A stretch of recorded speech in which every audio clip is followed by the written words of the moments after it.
Hoxe, egunon danoi eta eskerrik asko, zertzatik. Matematika eragik eta simple bat planteatu nahi dut hasteko. 2015ko urte amaieran hasi nintzen bertsolari aldizkarian lanean eta justu orduan argitaratu berri zen Nork komikia. Etxe honetako 100. alea. Bertsolari aldizkariak urtean 4 ale argitaratzen baditu eta egun hartatik 10 urte igaroa dira, horixe, 40 ale gehiago. Eta hemen daukagu gaur 140. alea. 10 urtetan atera diren 40 ale horietatik 5 komikiak izan dira. Hau da, 2 urtez behin komiki bat. Hori sekulako apustua izan da gure bezalako etxe txiki batentzat, komikiak beti eskatzen baitu gehiago. Sorkuntza gehiago, lan gehiago, baliabide gehiago, baina bertsolaritza eta komikia bezalako bi genero gustagarri uztartu, korapiatu eta nasteak zinez gogokoak ditu fruituak ematen ditu, eta hori posible egin dutelako eskerrak eman egizkegu bai sortzaileei, bai babeslei eta baita harpidei ere. Bada komiki bat edo komiki bat egiteko bidea are atseginagoa edo bereziagoa bilakatzen duen zerbait editorearen ikuspegitik beti ere, eta hori bigarren parteak dira. Bizitzaren edo arte espresio mota ezberdinetan bada bigarren zatiei fama berezik ona eman ez dio jenderik, eta gaur kontrako norabidean jo nahi nuke arrazoiak soberan ditugulako. Jende multzo bat bigarren aldiz lan bat egiteko elkartzen baldin bada, lehenengoan aski elementu positibo egon zirelako izan ohi da, sortzaileak beren sorkuntza moldatu, eraberritu eta bide berri batetik eraman dezakelako, eta irakurleak lehenengoa gogoz dastatu ondoren bigarren plater bat ere gustora jango lukela sumatu dugulako. Maite ditugu bigarren parteak eta oso pozik gaude berriz ere Martin Artola gure artean bizirik izateaz. 2021an atera genuen Bidea da Borroka eta Martin ezagutzeko parada izan, orain azken afarian jada etxekoa egin zain niri behintzat, kuadrillakoa, lagun hon bat, eta lagun hau ez dago bere honenean eta lagunei bereziki ondo ez daudenean entzun behar zaila. Azken afaria Hernaniko komiki azokan aurkeztuko da ere, Hernaniko azokan honi buruz informatuko da, baita Durangoko azokan ere, eta komikiak berehala izango dira elkarren dendetan, eta ale bat etxean eskuratu nahi izan ez gero, bertsolari.eusen webgunera jo daiteke, edo administrazioa bildua bertsolari.eus elbidera idatzi. Besterik gabe, egilei pasako ditutzen. Denoi eta eskerrik asko Beñati, berriz ere aukera emateagatik, lan eder bat egiteko. Beñatek esan duen bezala, Bidea da Borroka komikiaren bigarren zatia da, azken afaria, gaur orkestera gatozen hau. Baina, esango nuke autonomoki ere funtzionatzen duela, lehenbiziko irakurtza laguntzen duela pertsonaiak aurrez ezagutzen. Baina, autonomoki ere funtzionatu dezake. Lehenbiziko komiki hartan, Martin Artolak bertsolari bezala egin duen bidea kontatzen zen eta pixka lotzen zen bere belaunaldiko gatazkekin. Kasu honetan, azken afarian, Martin krisian dago eta krisi horrek bi alde ditu, bata alde publikoa eta beste da alde intimoa, eta batez ere alde intimo horri heltzen zaio. Eta krisi hortan Martinek bere lagunen laguntza izango du. Lagun gehienak lehenbiziko komikitik ezagutzen ditugu, Iparra, Sara, Ekine eta Urko. Eta pertsonaia berri bat ere badago, Fermin izena duena. Eta pixkat, krisi hortan bere bizitzan hartu dituen erabakiak errepasatzen hasten da Martin, eta batez ere bere lagunek hartu dituzten erabakien ispiluan ikusiko ditu berak hartu dituenak eta berak hartu ez dituenak.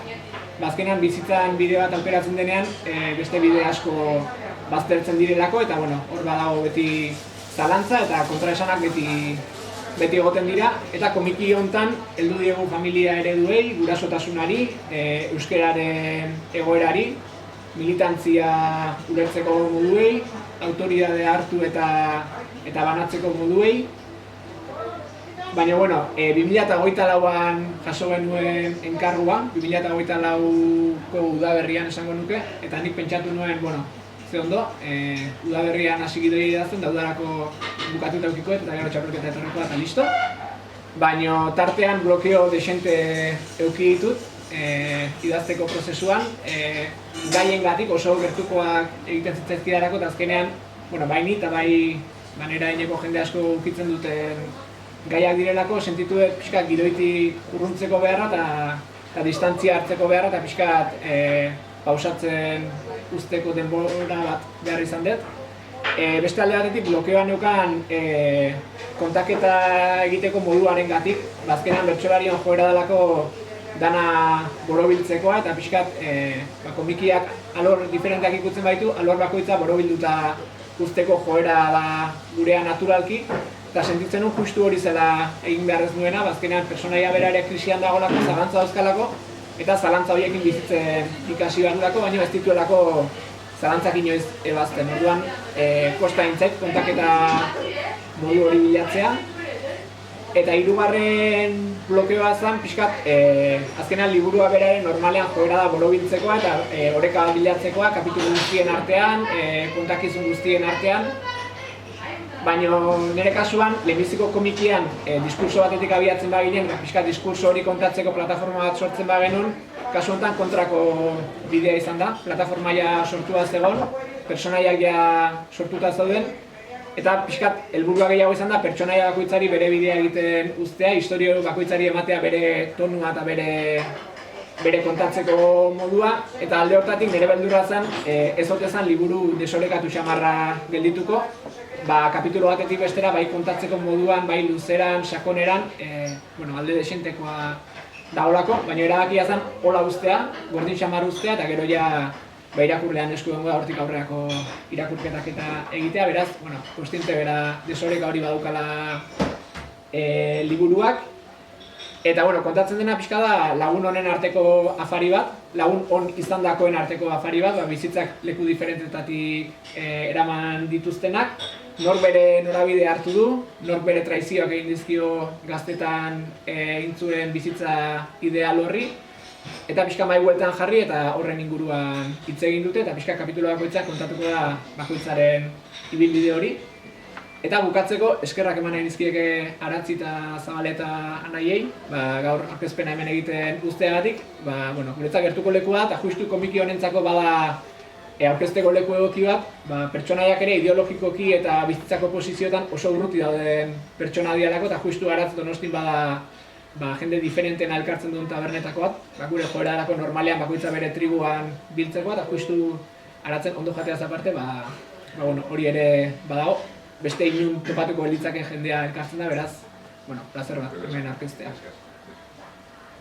Hori esan dago, horrenik eskerrik asko Zabale eta Anaiei. Eta binate pixkat ez, historiaren prozesua kontatu du. Gero nire lana izan da, Beñatek bere buruan sortu zuen hori, papera eraman eta pixkat lurrera ekartzea.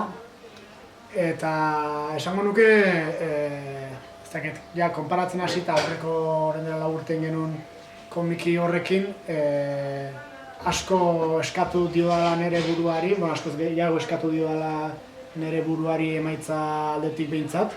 Nik uste Beñatek ere gidoian lan azertzan bagenekin eta ikuste pausotxo bat aurrago ematen saiatu gehala. Eta pentsatzen ez komiki egile gehienek behin aurkezpenetan esango dutela, baina komiki bat sortzeak eta horri bat marrazte hutsak lan handia eskatzen du, eta pentsatzen hemen azkenean maketazio guztiaekin ere, onda 60 horri edo atea zaizkigu eta prozesu luzea izaten da, eta Beñatek esan du, distantzia hartu behar izan dula tarteka beha egiten izan lanakin. Ni, oantxe azkeneko entregatu nunetikan, oantxe hain naiz distantzia hartzen eta oain aizait etortzen kontzientzi bat egindako lanana. Prozesua aurreko komikian egin genunan, ez da berdina izan. Aurreko komikian pandemia hontzan tartean, orduan Beñatek pandemian zehar gidoi guztia pasazidan idatzita, eta orduanik banekin hasi eta buka nola izango zen.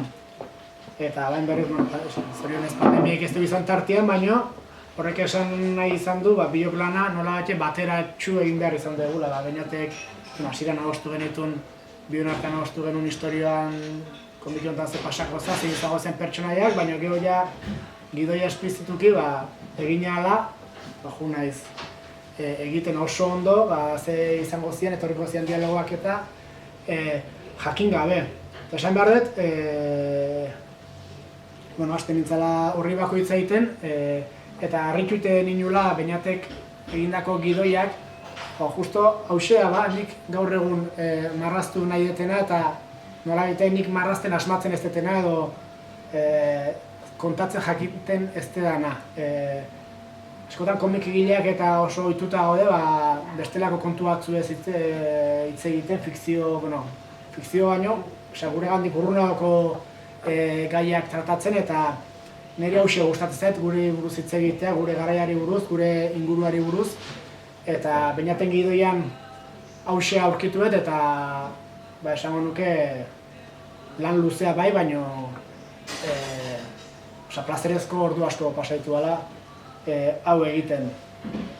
Gero bai, Beñatek esan bezala gure inguruari buruz hitz egiten du komiki bada, aspaldi egon gabeko lagun talde bat elkartzen da, eta bakoitzak bere bizimoduari buruz hitz egiten du, eta niri ere Beñati bezala pasa zait, batzutan oso gertuko gauzak marraztu behar izan ditut, oso gertuko pertsonak, baina bai oso gertuko pertsonen ezaugarriak, oso gauza atsegin bezala identifikatzen ditugunak, baina gauza desatsegin bezala ere identifikatzen ditugunak marraztu behar izan ditut, historia honetan azaltzen ziren, eta hor borrokan ibili geha.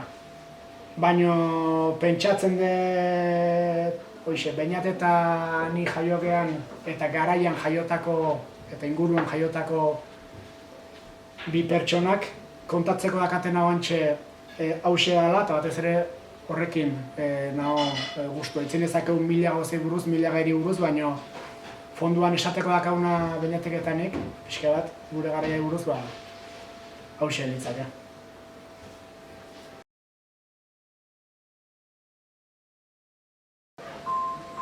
Pixka gure adineko jendea askotan egiten ditu afariak gaztetan lagun izan ginen artean, eta beti esaten dugu datorren urtean berriz ingo dugu, eta badakigu ez gara berriz elkartuko. Pixkat hori da garai baten lagun izan dako jende bat, jaltzeko elkartu dana. Gero badaka bere referentzia, ez dakit biblikoa, azken afaria, pixkat traizio batzu daude, min batzuk ere bai, pixkat hortik ere badua. Bai, asko da elkartzen geha azkeneko balitz bezala. Nola urtean behin elkartu eta bi urtetik behin elkartzen ganako harrela, pixka bat horri tenio referentzia.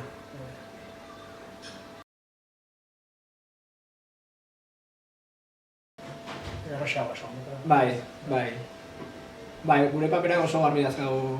Lehenbiziko komikian igual momentu batzutan, badibez hasieran, historia pentsatzen, askotan gelditzen ginen elkarrekin, hau nola egin, indik egin. Kasu honetan, funtzioak garbi banatu ditugu, adostu genuen hasieran pixkat gai orokorra zein izango zen, eta gero hortik aurrean ere lana izan da gidoia idaztea. Eta gero unek hori marrazkitara eraman du, batzutan nik pentsatuta neukan bezala, eta beste batzutan oso bide diferentetatik, baina aldi berean, akarrik nik uste gehiago utzi diogula horretan bere lana egiten, eta nik uste alde horretatik lana osoagoa da.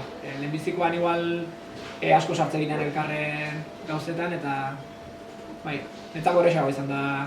Unairi daukion partea erresago izan da, gidoiari daukion partea desinte zailago hau, baina beste bai.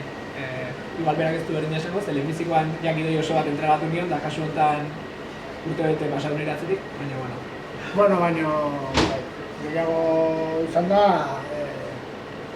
ni ere okupatu honez azken aldien eta denbora ordu, Beñatek nezta ez hasieratik dena egin, nik ere ezingo nun dena kontutik egin. Nik ere ez dut, denbora libra asko duki eta hoxe, nik sentitzen dut azkeneko hilabetiak jandizkiten zerbait bezala, baina bezala distantzia eskatetik arrotasuna ez erakusten duten zerbait. Gero kuriosoa, zuk hainbeste denbora pasa duzu hau egiten eta ordu beten irakurtzen da. Lehenbiziko komikian ere banekan sensazio hori eta nire honetan are gehiago egin dut. Etxean hartu ere pasatzeko eta ze azkar bukatzen da. Eta gero nik beti, horrekoakin ere berdina esaten nuen, baina gu otxuta gaude ez, jendeak gehiago bertsoari bezala ezagutu izan baitu. Zuk bertxotan euzein lana, aurretiko lan bat badago, baina zuri gaia jartzen dizu kantatzen ez du txaloa jaso eta reakzibio ikusi jendeana eta etxea. Eta momentuko satisfazio horrekin edo bazuaz, satisfazio horrekin bazuaz.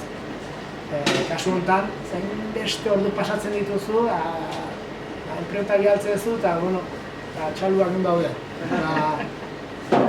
Bai, gu momentuko eskerra jasotzea, erantzuna jasotzea ohituta gaude eta hemen berriz beste pausatuagoa dena eta sortzaile bezala beste era batea jasotzen den zerbait, esan bezala, nintzat gustua da. Eta horrekin lotu da, kuriosua, bertxotan egean, nola batean egean, egia publikoan erantzuna bere alakoa da eta bortitza izan daiteke batzutan egoera hori, baina aldi berean jendea badaki batean naizela eta barkatzen izkizu gauza batzuk. Kasu honetan, nola jendeak badakin, etzala batean arita ondo pentsatua dagoela hemen egiten aizean hori, nire behintzat presio gehiago sortzen dit, horrela lan egiteak, akatsak ere ez dialako bapatekotasun horren barruan izkutuan gelditzen. Orduan, niri horregatik urrubitasuna sortzen dit horrako lanak aurkezteak.